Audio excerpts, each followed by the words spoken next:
Check 1, 2. We should have some volume now. Sorry, guys. Seems like I've been talking to myself the whole time. Wonderful. Sounds like yep. All right, cool. Thank you, voice behind the door. All right. Well, that was one way to wait for people to come in. G'day Manifesto Music.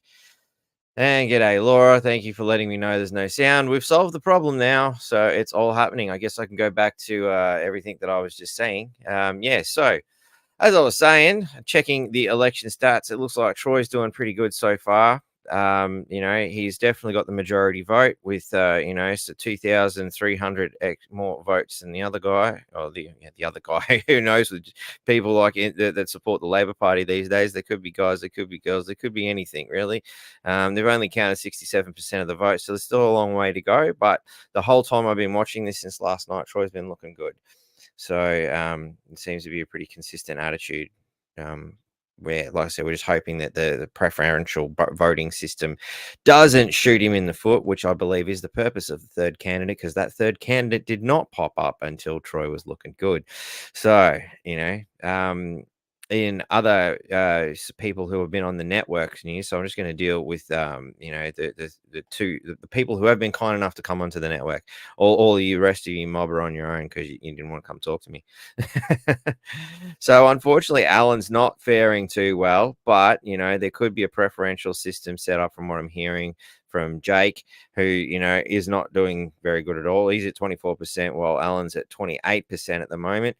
If Jake's preferences go to Alan, then that could get him over the line to take over from Anne-Marie Greenie, which would be a great start because she is a rather nasty piece of work, and definitely a puppet of the system.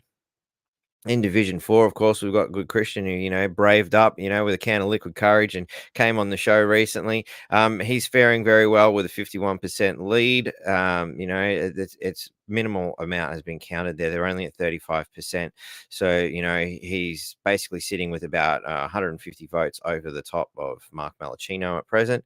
So it's not a great margin, but, it's a rather small electorate from what I understand. So there's enrollment of 14,000 people, and they've only counted 5,000 so far. So we've got another 10,000 votes basically to count and whatnot. So yeah, that's our quick election rundown, which we might have a look at again at the end of the show. You got me. And yeah, Groundhog Day, I've had to repeat myself. Thank you. So anyway, as I was saying, we're very hopeful that Jenny Hill in particular and some of her members go in the proper direction, something like this. I don't really need to hear it. I know what's going on. So anyway, actually, I will need to hear other things. So I may as well leave the cans on. Leave the cans on. So that's right. I was telling YouTube. That's right. So yeah, now that we've got sound, YouTube, you're going to have to go elsewhere because you also need to go. Like all things that come out of the poo tube, they need to go down the toilet and be flushed. So YouTubers, you're going to have to jump over to Rumble, Facebook, or Twitter, where free speech is still somewhat allowed in some of those places. Definitely free speech is allowed on Rumble, and to a lesser extent, I guess X these days seems they're starting to crack down on using pronouns after all that big rant that Elon went on about. But anyway, YouTubers, check the description and